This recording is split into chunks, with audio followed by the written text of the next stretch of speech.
Hello. कैसे हैं आप लोग? अच्छे होंगे।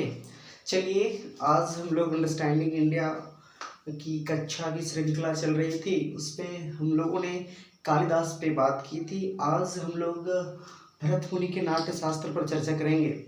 ध्यान देंगे, भरत मुनि का नाट्य शास्त्र अंडरस्टैंडिंग इंडिया यूनिट 2 के अंतर्गत जो साहित्य पोर्शन पढ़ना था, जो लिटरेचर पोर्शन पढ़ना था, उसमें भरत मुनि का नाट्य शास्त्र सिलेबस में रखा गया है। कालिदास पे हम लोगों ने चर्चा की थी, तो जो लोग नहीं देखी होंगी वो कृपया जा करके गूगल में ये नेक्स्ट इसका जो प्रीवियस पार्ट है वो जा करके देखिए, और उसके बाद फिर भरत मुनि का नाट्य शास्त्र ये पार्ट आप देखेंगे। तो चलिए, आज का जो विषय है वो भरत मुनि का नाट्य शास्त्र। तो आप मेरे साथ बने रहें, मैं आपके साथ बना रहूँगा और देखते हैं भरत मुनि का नाट्य शास्त्र। ध्यान देंगे, आप लोगों के लिए ये विषय जो है बिल्कुल नया होगा, लेकिन अगर आप चीज़ों को ध्यान से सुनेंगे तो मेरे ख्याल से मैं आपको वहाँ तक का प्रवेश कराने में शायद मदद कर सकूं, इसलिए आप चीज़ों को बारीकी से सुनेंगे। तो चलिए शुरुआत करते हैं भरत मुनि का नाट्य शास्त्र। इसको शुरुआत करने से पहले हम उन बिंदुओं पे चर्चा करेंगे कि इस टॉपिक पर, भरत मुनि के नाट्य शास्त्र पर हम किन किन बिंदुओं पे बात करेंगे। तो सबसे पहली बात, हम एक परिचय जानेंगे, एक जनरल इंट्रोडक्शन जो होता है, परिचय जानेंगे हम कि भरत मुनि का नाट्य शास्त्र ये किस किस प्रकार का ग्रंथ है, ये क्या है। दूसरा है नाट्य वेद की उत्पत्ति। दूसरा हेडिंग क्या है? नाट्य वेद की उत्पत्ति। ध्यान देंगे, ये नाट्य वेद नाट्य वेद नाट्य शास्त्र का ही एक नाम है, क्योंकि ये पहले नाट्य वेद था, अब उसको फिर नाट्य शास्त्र कहा जाता है। तो ये सेम हेडिंग हो सकता है कि नाट्य शास्त्र की उत्पत्ति। तीसरा हेडिंग है नाट्य वेद की विषय वस्तु। चौथा हेडिंग है रस शास्त्र। नाट्य शास्त्र को रस शास्त्र भी कहा जाता है ना। जानेंगे कि कैसे, क्यों कहा जाता है। नेक्स्ट, नाट्य वृत्ति। इन 5 बिंदुओं पे बात करेंगे, और अगर वैसा बिंदु कुछ होगा तो हम उसको फिर बाद में ऐड करेंगे। तो आज का जो टॉपिक है वो भरत मुनि का नाट्य शास्त्र। बने रहे मेरे साथ, देखेंगे परिचय। तो सबसे पहले इसको शुरुआत करते हैं, भरत मुनि का नाट्य शास्त्र। चलिए, सबसे पहले हम लिखेंगे नाट्य शास्त्र, है ना। ये 2 शब्द मिलकर के बना हुआ है, नाट्य और प्लस शास्त्र। ये 2 वर्ड को ध्यान देंगे आप और चिंता करेंगे, आप खुद मीनिंग निकल जाएगा कि नाट्य शास्त्र ही किस प्रकार का ग्रंथ है। चलिए, शास्त्र, शास्त्र मतलब तो आप लोग जान रहे हैं, शास्त्र मतलब कोई ग्रंथ, जैसे रसायन शास्त्र, गणित शास्त्र, भौतिकी शास्त्र, है ना, और वाणिज्य शास्त्र, अलग अलग प्रकार के भूगर्भ शास्त्र। तो शास्त्र का कहने मतलब ग्रंथ, है ना। शास्त्र का मतलब कोई पुस्तक, शास्त्र का मतलब क्या हो जाएगा? कोई पुस्तक। तो और उसके बाद नाट्य, है ना। शास्त्र मतलब आप समझ रहे हैं, नाट्य फिर क्या है? तो मान लीजिए रसायन शास्त्र, तो जो शास्त्र रसायन को जिक्र करे उसे रसायन शास्त्र कहेंगे। जो शास्त्र भौतिक के विषय में बताए उसे भौतिक शास्त्र कहेंगे। जो शास्त्र वाणिज्य के विषय में बताए तो उसे वाणिज्य शास्त्र कहेंगे। उसी प्रकार जो शास्त्र नाट्य के विषय में जिक्र करे, नाट्य को वर्णन करे, नाट्य को एक्सप्लेन करे, उसे क्या कहेंगे? नाट्य शास्त्र। फिर से, जो शास्त्र नाट्य के विषय में बताए, जो शास्त्र नाट्य को उल्लेख करे, उसे नाट्य शास्त्र कहेंगे। अब फिर क्वेश्चन आएगा कि सर नाट्य क्या है ना। फिर क्वेश्चन आएगा नाट्य क्या है। तो ध्यान देंगे, नाट्य आगे जाकर के यही नाटक बनेगा। तो सबसे पहले जानिए कि नाट्य क्या है। तो नाट्य की एक परिभाषा दी गई है, बोला जाता है कि अवस्था अनुकृति, अवस्था जो अनुकृति हम लिखेंगे, अवस्था अनुकृति नाट्यम, है ना, नाट्यम। ऐसे हम इसको संस्कृत लाइन है ये, इसको आप ध्यान देंगे। अवस्था अनुकृति नाट्यम। अवस्था मतलब सिचुएशन, है ना, कंडीशन, और अनुकृति मतलब अनुकरण करना। ध्यान से समझेंगे, ये नाट्य की परिभाषा है। एक लाइन आप याद कर लेंगे, अवस्था अनुकृति नाट्यम, अर्थात अवस्था का अनुकरण करना। अवस्था का अनुकरण करना कहने का सेंस ये हुआ कि कोई भी सिचुएशन है उसका अनुकरण करना। अब अनुकरण करना मतलब क्या हुआ? अनुकरण करना मतलब आप जाने कि उसका नकल करना, है ना। किसी भी घटना को हूबहू नकल करना ही नाट्य कहलाता है। किसी भी अवस्था का नकल करना, किसी भी अवस्था का कॉपी करना ही नाट्य कहलाता है। जैसे नाट्य आगे जा करके, ये जो नाट्य शब्द है आगे जा करके नाटक बनेगा। तो ध्यान देंगे कि नाटक, इस नाट्य को नाटक क्यों कहा गया है, तो सबसे पहले नाट्य समझते हैं। नाट्य मतलब एक्टिंग करना। जैसे मान लिया जाए कि रामायण है, राम का दृश्य है, तो नाटक लोग खेलते हैं ना। तो रामायण का मान लीजिए कि सीता हरण का एक परिदृश्य है, सीता हरण का दृश्य है। उसमें क्या होता है कि एक कोई राम, तो रामायण में जो घटना घटती है तो एक सीता होती है, लक्ष्मण और राम। तो उस सिचुएशन को क्रिएट करना, वहाँ का जो सिचुएशन था उसका हूबहू नकल करना, है ना। तो कोई राम बन जाएगा तो कोई राम का अनुकरण करेगा, राम की जैसी अवस्था थी उसकी कॉपी करेगा, कोई सीता की कॉपी करेगी, कोई लक्ष्मण का कॉपी करेगा। तो कहने का मतलब ओवरऑल एक सिचुएशन का कॉपी करना ही नाट्य कहलाता है। किसी अवस्था का अनुकरण करना, किसी अवस्था का नकल करना ही नाट्य कहलाता है। नाट्य आगे जाकर के नाटक होता है। तो मान लीजिए सीता हरण की घटना चल रही है, तो वहाँ पे सीता हरण की घटना में एक सीता, तो एक कुटिया बनाएंगे, कुटिया में एक सीता रहेगी, लक्ष्मण वहीं पे रहेंगे और राम जो है वो चले गए हिरण को मारने के उद्देश्य से वो चले गए बाहर, ठीक है। तो वहाँ पे एक जब उसको नाटक खेलते हैं तो सीता हरण का घटना है, सीता हरण की घटना हम लोग मंच पे हम लोग दिखाते हैं। तो कहने का मतलब रामायण की घटना, सीता हरण की घटना को अनुकरण करना, उसका नकल करना ही नाट्य कहलाता है। तो किसी भी अवस्था का नकल करना, किसी भी अवस्था, किसी भी सिचुएशन, किसी भी परिस्थिति का नकल करना ही नाट्य कहलाता है। तो इसके लिए एग्जैक्ट डेफिनेशन है अवस्थानुकृति नाट्यम, अवस्थानुकृति नाट्यम। तो ध्यान देंगे, फिर से सुन लीजिए, अवस्था अनुकृति नाट्यम, किसी भी अवस्था का अनुकरण करना ही नाट्य कहलाता है। अब ध्यान देंगे, अब ये नाट्य आगे जाकर के नाटक बनेगा, ये नाट्य आगे जाकर के नाटक बनेगा। तो फिर इसको नाट्य को नाटक कहा जाता है, क्योंकि बोला जाता है रूप आरोप के कारण, रूप आरोप के कारण, है ना, रूप आरोप के कारण।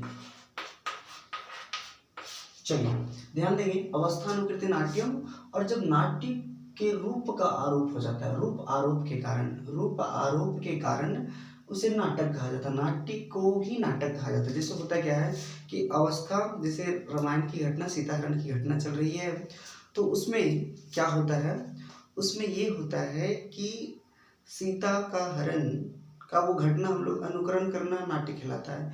लेकिन जैसे सीता का रूप है, जैसे राम का रूप है, जैसे लक्ष्मण का रूप है, तो उसका रूप मुझ में आरोप हो गया। मान लीजिए कि मैं राम का रोल कर रहा हूँ, तो मैं राम का रूप मेरे अंदर आरोप हो जाएगा। बात समझ रही है, राम का रूप मेरे अंदर आरोप हो जाएगा, मैं उसी के जैसा प्रतीत होने लगूंगा, मेरे अंदर राम की भावनाएं उत्पन्न होने लगेगी, और सीता जो बनेगी तो वो सीता, जो लड़की सीता का रोल करेगी वो सीता का रूप का अनुकरण कर लेगी।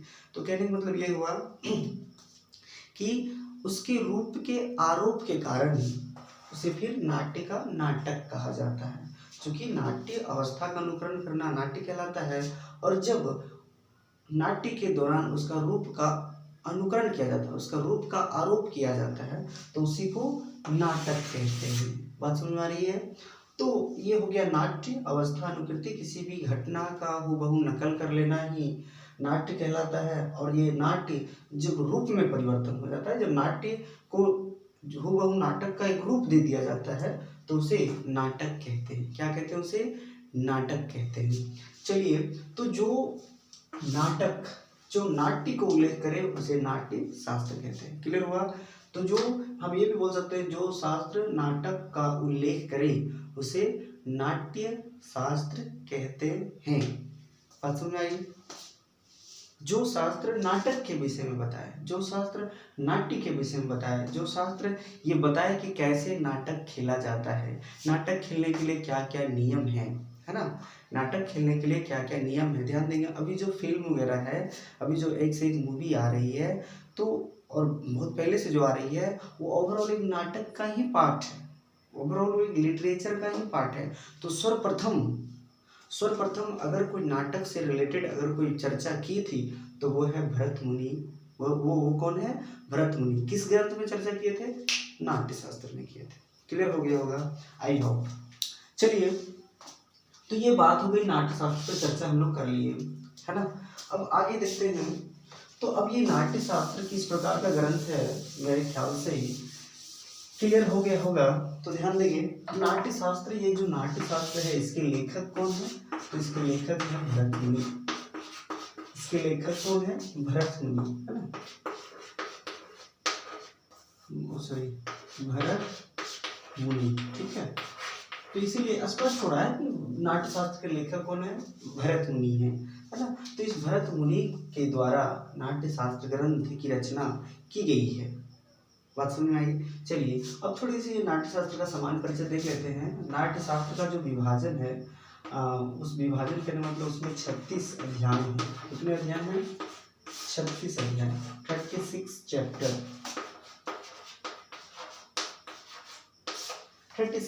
36 अध्याय हैं इसमें। और इन 36 अध्यायों में पूरा ये जो भरत मुनि है वो सारा कुछ चर्चा करते हैं कि एक नाटक खेलने के लिए किन किन तथ्यों की आवश्यकता है। एक नाटक में सबसे पहले क्या होता है कि एक हीरो होता है। तो हीरो कैसा होता है? हीरो के भी टाइप्स बताते हैं कि हीरो 4 तरह का होता है। फिर हीरोइन होती है, तो हीरोइन कौन कौन से प्रकार होता है ये भी बताते हैं। फिर एक कॉमेडियन होता है, तो कॉमेडियन में नाटक में विदूषक कहा जाता है। तो कहने का मतलब ये हुआ कि नाटक ओवरऑल कैसे खेला जाए।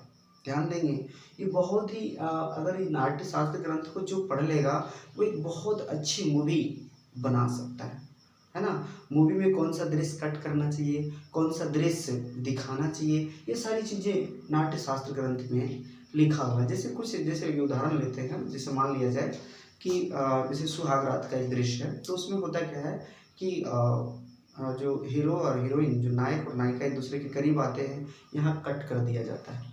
तो भरत मुनि कहते हैं कि जो देखने योग्य बातें हैं उसी को दिखाना चाहिए, है ना। अब ये सुहागरात का दृश्य तो नहीं दिखा सकता, तो ये सेल्फ अंडरस्टैंडिंग है, आप खुद से समझ सकते हैं, है ना। तो भरत मुनि ये भी लिखते हैं कि नहीं, वो सब दृश्य नहीं दिखाना चाहिए। अक्सर मूवी में, अभी के मूवी तो बहुत सारा कुछ दिखा दिया जाता है, लेकिन पहले की जो मूवी होती थी उसमें क्या होता है कि जब नायक और नायिका एक दूसरे के करीब आए, बस वो दृश्य वहाँ से काट देता था। ये सारी चीज़ें इस नाट्य शास्त्र ग्रंथ में लिखा हुआ है ना। नायक के भेद, नायिका का भेद, है ना, उसमें खलनायक भी होना चाहिए। तो हर तरह की चीज़ें इसमें बताया हुआ है। बात समझ में आई। तो ये हुआ नाट्य शास्त्र का सामान्य परिचय। इसमें टोटल 36 अध्याय हैं और 36 अध्यायों में पूरे बारीकी से, है ना, पूरे बारीकी से पूरे नाटक के स्वरूप को बारे में बताते हैं। तो वह ग्रंथ, वह शास्त्र जो नाटक के विषय में उल्लेख करे, वह ग्रंथ जो नाटक के विषय में बतावे, उसे नाट्य शास्त्र कहते हैं। अब नाट्य क्या है? तो अवस्थानुकृति नाट्यम। इस प्रकार से ये परिचय समाप्त हुआ। ये परिचय क्या हुआ? समाप्त हुआ। तो आप, आई होप, ये परिचय आप लोग लिख लेंगे। दूसरा हेडिंग क्या था? दूसरा हेडिंग, अब ध्यान देंगे, बने रहेंगे मेरे साथ। दूसरा हेडिंग है नाट्य वेद की उत्पत्ति, है ना। नाट्य वेद, ध्यान देंगे, ये जो नाट्य वेद हमें लिखा है, नाट्य वेद, ये नाट्य शास्त्र का, पहले ये नाट्य वेद था, है ना। इस पे कहानी है कि नाट्य वेद ही नाट्य शास्त्र है। बात समझिए, नाट्य वेद ही नाट्य शास्त्र है। तो ध्यान देंगे कि नाट्य वेद की उत्पत्ति या फिर नाट्य शास्त्र की उत्पत्ति कैसे हुई। हेडिंग ये है कि ये जो नाट्य शास्त्र, भरत मुनि ने नाट्य शास्त्र का निर्माण कैसे किया, है ना। भरत मुनि ने नाट्य शास्त्र का निर्माण कैसे किया, किन किन समस्याओं की सामना उन्हें करना पड़ा, आज उस पर चर्चा करेंगे। तो ध्यान देंगे, भरत मुनि का नाट्य शास्त्र हम लोग पढ़ रहे हैं, जिसमें टॉपिक सेकेंड बिंदु, तो दूसरा बिंदु पे हम लोग अभी प्रकाश डालेंगे। तो दूसरा हेडिंग क्या है? नाट्य वेद की उत्पत्ति। दूसरा हेडिंग क्या है? नाट्य वेद की उत्पत्ति। तो ध्यान देंगे, ये नाट्य वेद की उत्पत्ति कैसे हुई, कहने का मतलब जब इस पूरी पृथ्वी पर, इस पूरे ब्रह्मांड पर नाटक के विषय में कुछ नहीं था, है ना। सबसे पहले अगर नाटक की उत्पत्ति, नाटक सब जो भी हम लोग एक्टिंग करते हैं, डांसिंग करते हैं, ये सब it is in part of acting, है ना, it is a part of drama, ये नाटक का पार्ट है। लेकिन सबसे पहले अगर कोई नाटक के विषय में किसी ग्रंथ में जिक्र है तो वो है नाट्य शास्त्र है। इसीलिए अंडरस्टैंडिंग इंडिया के सिलेबस में ये चीज़, ये जो पॉइंट है इसको रखा गया है। तो क्या है, नाट्य वेद की उत्पत्ति कैसे हुई, इस पे कहानी है, बहुत ही इंटरेस्टिंग कहानी है, मेरे साथ बने रहिए और बारीकी से सुनिए, कहानी स्पष्ट हो जाएगा, है ना। तो हेडिंग क्या है, नाट्य वेद की उत्पत्ति। तो ध्यान देंगे, ये तब की घटना है, एक घटना है और ये वास्तविक घटना है जब इस पूरी पृथ्वी पर, पूरे ब्रह्मांड में मनोरंजन करने के लिए एक भी साधन नहीं था। मनोरंजन का एक भी साधन नहीं था। अभी मनोरंजन के बहुत सारे साधन हैं, म्यूजिक है, फिल्म है, डांसिंग है, हम लोग गाना सुन लेते हैं, बहुत सारी चीज़ें है ना, हंसी मजाक कर लेते हैं। जब कॉमेडी नाम का कोई चीज़ है ही नहीं था, नाटक का नाम, नाटक से रिलेटेड मतलब मूवी इत्यादि कुछ नहीं था, है ना। उस समय की बात है। तो देवता लोग या मनुष्य लोग सारा काम करते थे, दिन प्रतिदिन दिनचर्या में लगे हुए रहते थे। इवन देवता, मनुष्य, सारे लोग एकदम अपने काम में व्यस्त थे, है ना। तो इंद्र ने इस पे सोचा, देवताओं ने इस पे सोचा कि जब हम लोगों का पूरा काम समाप्त हो जाता है तो कुछ ऐसा थोड़ा समय टाइम पास करने के लिए कुछ ऐसा साधन नहीं हो सकता जिसमें हम लोग थोड़ा कुछ मनोरंजन कर सकें या थोड़ा टाइम पास हो सके। तो ये समस्या उनके बीच आई और उन्होंने इस प्रकार से सोचा। तो हुआ क्या, देवता लोग इस विषय को लेकर के ब्रह्मा के पास गए, है ना।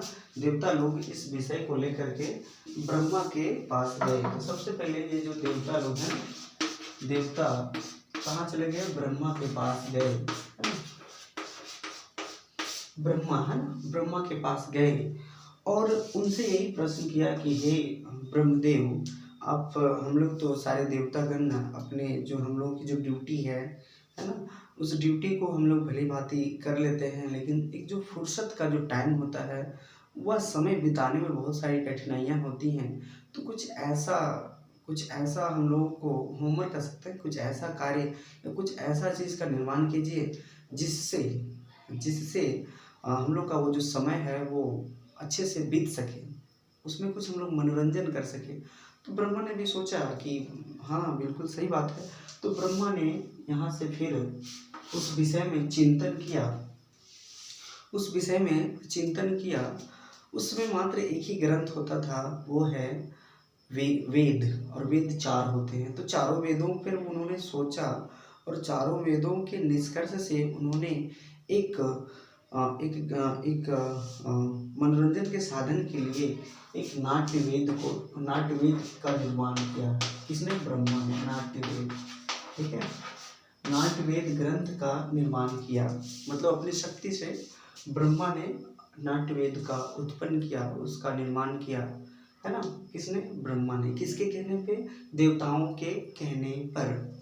अब चूंकि ये ग्रंथ था, है ना, ये क्या था, ग्रंथ था। तो ब्रह्मा ने कहा कि जाओ, ये जो नाट्य वेद है ना, ये इस वेद को तुम मंचन करो, मतलब ये लिखा हुआ एक पुस्तक है, इसका मंचन किया जाओ, इसको तुम किसी स्टेज पे जा करके इसको एक्टिंग करो, इसको एक्शन लाओ, इसको मंचन करो, है ना, इसका नाटक खेलो।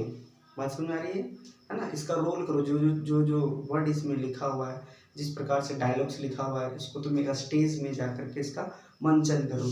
तो ब्रह्मा के द्वारा लिखा गया नाट्य वेद एक ऐसा ग्रंथ जो ब्रह्मा अपने आप में विशाल हैं, और उसके द्वारा अगर कोई ग्रंथ लिखा गया है तो वो भी ग्रंथ विशाल होगा। तो ब्रह्मा के द्वारा लिखा गया नाट्य वेद का मंचन, उस पर कोई डायरेक्टर, उस पर कोई कोरियोग्राफर नॉट पॉसिबल। तो कहने मतलब ब्रह्मा के द्वारा लिखा गया ग्रंथ अगर उसको कोरियोग्राफर करना है, मतलब उसको एक्टिंग करना है, पात्र बनाना, कैरेक्टर लाना है कि कौन सा रोल कौन व्यक्ति करेगा, तो डायरेक्टर, मतलब इस ग्रंथ का डायरेक्टर बनना बहुत कठिनाई है, क्योंकि इस ग्रंथ को मंचन करना बहुत सारी परेशानियां होंगी। तो देवताओं ने कहा कि देवताओं के पास ये समस्या आ गई ब्रह्मा ने कह दिया कि इंद्र तुम इस नाट्य वेद का मंचन करो, इसका मंचन करोगे तो ये बहुत ही आनंददायक है ना। जब इसको खेलोगे, जब इसका नाटक के रूप में तुम खेलोगे तो ये बहुत ही आनंददायक है। तो देव ब्रह्मा के द्वारा लिखा गया नाट्य वेद, इसका मंचन करना बहुत कठिन है। तो और इसका मंचन वही कर सकता है जो जीवन में कभी गलत काम ना किया हो, कभी किसी तरह का पाप कर्म ना किया हो, कभी लोभ लालच काम क्रोध लोभ मोह, है ना, इस सब काम से बिल्कुल मुक्त हो, कहने मतलब जो पूरी तरह से शुद्ध हो, है ना, वही इसका मंचन कर सकता है। तो देवता लोग कितना शुद्ध हैं वो तो आप लोगों को भी पता है। तो इंद्र हाथ जोड़ लें कि ये हमसे नहीं हो पाएगा, तो फिर को कर कौन सकता है। तो देवता इंद्र ने सोचा कि इस जो नाट्यवेद जो ग्रंथ है इसका एक ही व्यक्ति मंचन कर सकता है, और वो कौन है, भरत मुनि। वो कौन है, भरत मुनि। अगर इस नाट्यवेद का अगर कोई डायरेक्टर बन सकता है, कोई निदेशक बन सकता है, तो वो कौन है, भरत मुनि। इन्हीं के अंदर वो क्षमता है कि इस ग्रंथ को एक नाटक के रूप में वही खिलवा सकते हैं, वही इसका कोरियोग्राफी कर सकते हैं, है ना। तो देवता लोग भरत मुनि के पास गए और बोले कि ऐसी ऐसी बात है, तो पर ब्रह्मा का आदेश है कि आप इसका मंचन करें। तो बोले ठीक है। तो और इसमें जो इस नाट्य वेद को मंचन करने में जितने व्यक्ति इसमें रोल करेंगे, जो एक्टिंग करेंगे, उनको भी पवित्र होना चाहिए, पूरी तरह से पवित्र होना चाहिए। तो ब्रह्मा के पास 100 पुत्र थे, सॉरी भरत मुनि के 100 पुत्र थे।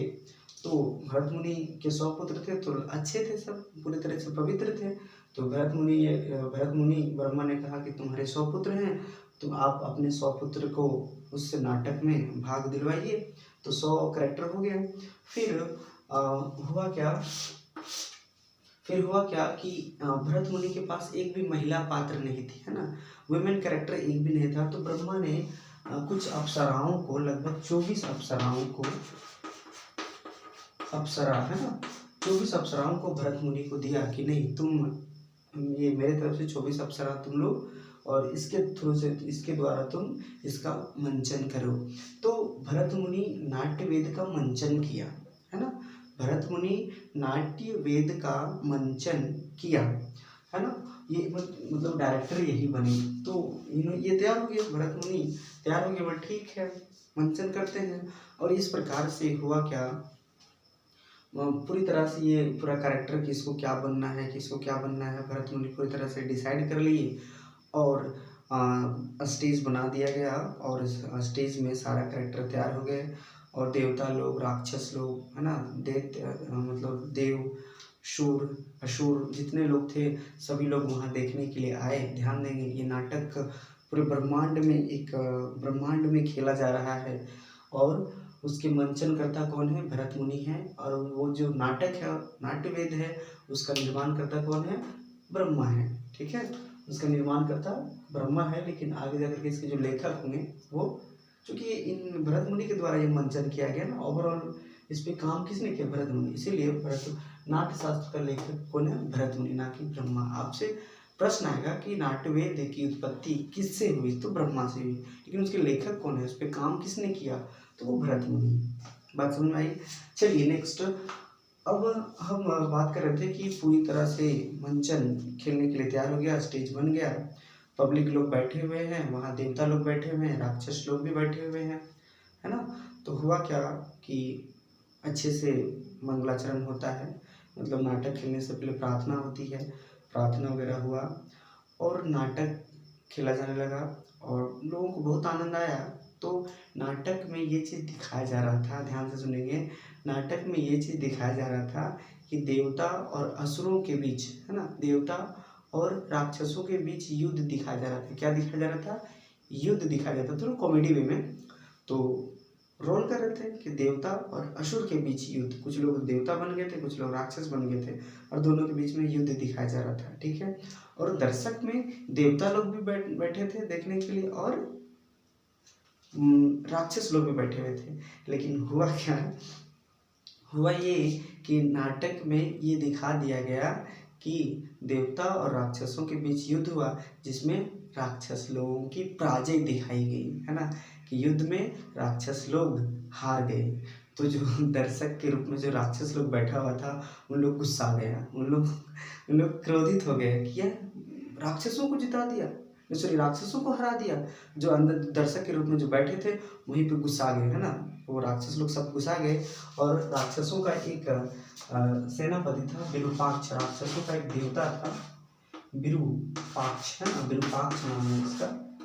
राक्षसों में एक प्रमुख व्यक्ति था, कह सकते हैं इसका लीडर था राक्षसों का विरूपाक्ष। तो विरूपाक्ष ने आदेश दिया कि राक्षसों को नाटक में ये दिखाया गया कि राक्षसों को युद्ध में हरा दिया गया, नाटक में दिखाया गया ये देवताओं की चाल है। और वहीं पे दर्शक जो बैठे, राक्षस जो दर्शक के रूप में बैठे थे, वहीं पे उठे और कुर्सी वगैरह सब तोड़ने दिया, स्टेज फोड़ फाड़ दिया पूरा एकदम, है ना। जो जितने लोग पात्र का जो कैरेक्टर जो रोल कर रहे थे, जो व्यक्ति एक्टिंग कर रहे थे, भरत मुनि के जो स्वपुत्र थे, जो भी अप्सराएं थे और और कुछ लोग थे, तो राक्षस लोग पूरा गुस्से हो गए, पूरा कुर्सी वगैरह इधर उधर पूरा तोड़ फाड़ दिया पूरा, है ना। राक्षस लोग समझ में नहीं आया और पूरा मतलब प्रोग्राम होने नहीं दिया। एक्चुअली ऐसा होता भी है, जैसे होता गया कि कॉमेडी खेला जा रहा है, मतलब हम लोग कहीं प्रोग्राम कर रहे हैं, लेकिन प्रोग्राम में कुछ ऐसी चीज़ दिखा दिए किसी व्यक्ति को लेकर के, उसके बारे में नाटक खेल दिए, तो व्यक्ति गुस्सा आ जाता है। तो राक्षसों के साथ ऐसा हुआ, राक्षस को लगा कि नहीं, मेरे विषय में राक्षसों को युद्ध में हराया गया, ऐसा दिखाया गया, तो गुस्सा हो गया, पूरा कुर्सी उठा कर जहाँ बैठे वहाँ इसको मार धाड़, पूरा प्रोग्राम मतलब नाटक का मंचन होने नहीं दिए। और बीच समय में पूरा सिस्टम को खराब कर दिया राक्षस लोग, ठीक है।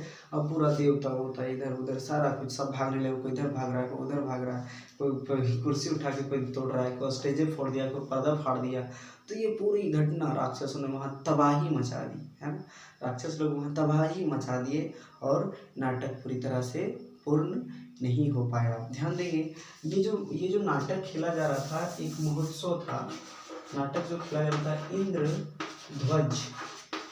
इंद्रध्वज महोत्सव। ऑब्जेक्टिव क्वेश्चन आएगा कि नाट्य वेद का मंचन किस महोत्सव में, किस त्योहार में खेला गया था, किस उत्सव में, तो इंद्रध्वज महोत्सव में खेला गया था, मंचन किया गया था। बात समझ में आई। तो इस प्रकार से नाटक का मंचन पूर्ण रूप से नहीं हुआ, पूरा देवता लोग उथल पुथल कर दिए, पूरा सिस्टम खराब कर दिया, स्टेज वगैरह सब तोड़ फाड़ दिए, तो कैसे हो पाएगा। तो हुआ क्या, देवता लोग फिर ब्रह्मा के पास गए और ये समस्या जो घटना घटी, देवताओं ने ब्रह्मा को सुनाई कि ऐसे ऐसे बात है, अब क्या किया जाए। तो देवता लोग जो ब्रह्मा जो थे, राक्षसों को बुलाया, विरूपाक्ष को बुलाया और प्रेम भाव से उसने पूछा, प्रेम भाव से ब्रह्मा ने पूछा कि क्या समस्या है। तो विरूपाक्ष ने कहा कि जो विरूपाक्ष था उसने कहा,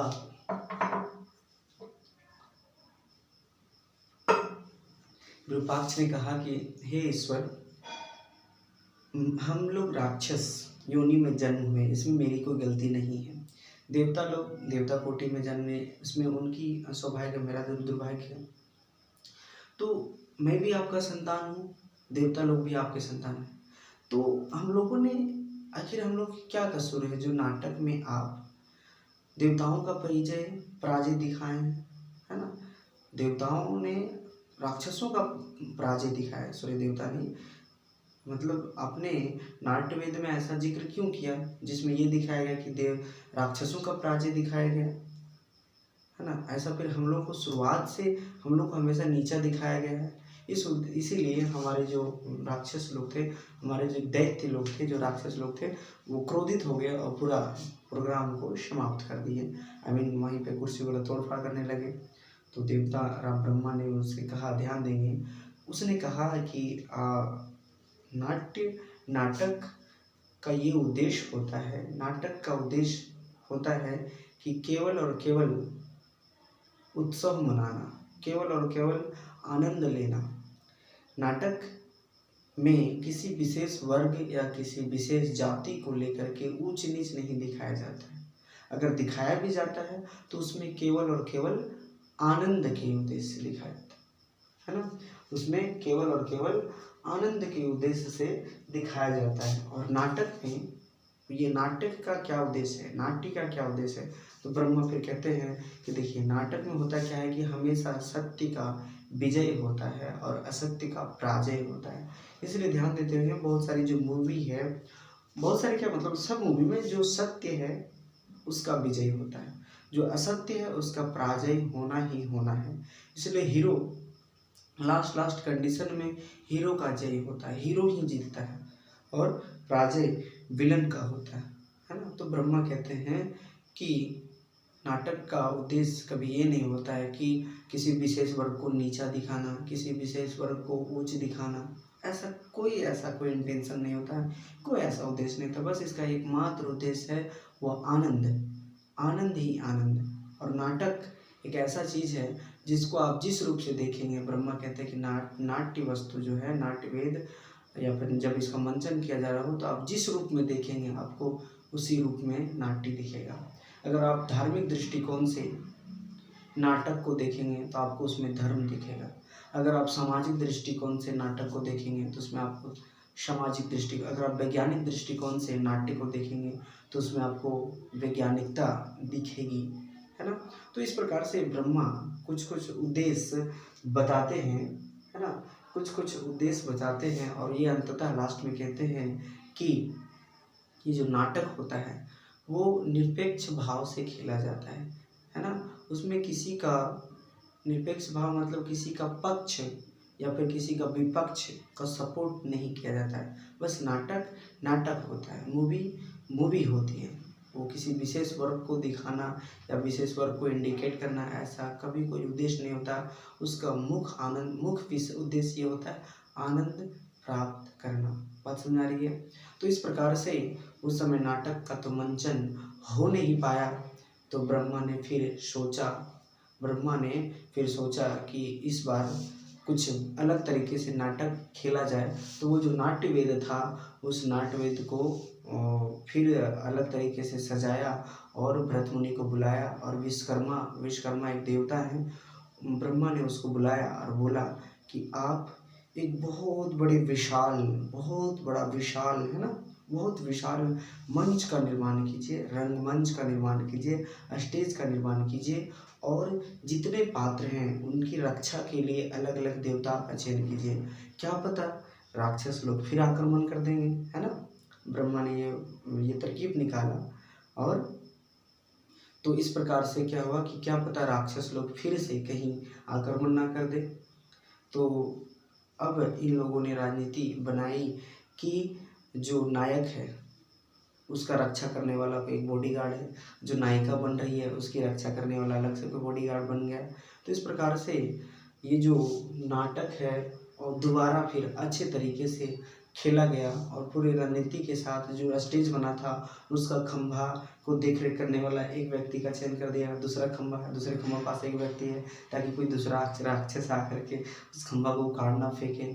जितने पात्र जो हीरो बना है, हीरो को देख रेख करने वाला चंद्रमा बने थे और जो हीरोइन बनी थी उसको देख रेख करने वाला माता सरस्वती थी। इस प्रकार से बहुत सारी चीज़ें देखने को मिलेगा नाट्य शास्त्र में। तो ये सर्वप्रथम अगर नाटक खेला गया है कहीं तो वो क्या है, नाट्य शास्त्र, है ना, नाट्य वेद की उत्पत्ति। तो इस प्रकार से नाट्य वेद की उत्पत्ति ब्रह्मा से हुई और उसका मंचन किसने किया, तो उसका मंचन भरत मुनि ने किया। भरत मुनि उस नाट्य वेद का डायरेक्टर बने थे, है ना। क्योंकि भरत मुनि एक पूरी तरह से पवित्र थे, ज्ञानवान थे और हर तरह का नॉलेज उन्हें था। वेदांग उपनिषद, है ना, हर तरह का ग्रंथ, धार्मिक ग्रंथों का अध्ययन उन्होंने किया था। इसलिए उन्हें भरत मुनि को इस नाट्य वेद का डायरेक्टर बनाया गया।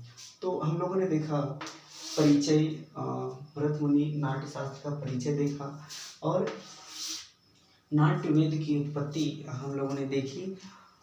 नेक्स्ट हम लोग चर्चा करेंगे नाट्य वेद की विषय वस्तु, है ना, नाट्य वेद की विषय वस्तु। नेक्स्ट में क्या चर्चा करेंगे, नाट्य वेद की विषय वस्तु।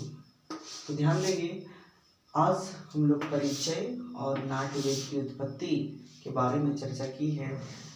नेक्स्ट क्लास में हम लोग नाट्य वेद की विषय वस्तु और राष्ट्रीय शास्त्र और नाट्य वृत्ति। तो आज का क्लास यही रखेंगे। क्लास को ज़्यादा लंबा ना करेंगे, है ना, नहीं तो एक में नहीं बनाएंगे, अलग पार्ट बनाएंगे इसका। तो आज का क्लास यही रखते हैं। ध्यान देंगे, ये भरत मुनि का नाट्य शास्त्र था, ये भरत मुनि का नाट्य शास्त्र था। हम लोग अंडरस्टैंडिंग इंडिया जो न्यू एजुकेशन पॉलिसी के तहत सेमेस्टर 1 के पाठ्यक्रम में रखा गया है, उस अंडरस्टैंडिंग इंडिया का अध्ययन हम लोग कर रहे हैं, जिसमें से यूनिट 2 का अध्ययन के अंतर्गत यूनिट 2 के अंतर्गत हम लोग भरत मुनि का नाट्य शास्त्र के विषय में चर्चा की, जिसमें से उसका सामान्य परिचय, नाट्यवेद की उत्पत्ति। नेक्स्ट क्लास में हम लोग नाट्यवेद का विषय वस्तु, नृत्य शास्त्र और नाट्यवृत्ति, इस पे चर्चा करेंगे। क्लास कैसा रहा जरूर बताएंगे, और कुछ कमियां हो तो आप उसे कमेंट में शेयर करेंगे। चलिए, बहुत बहुत धन्यवाद।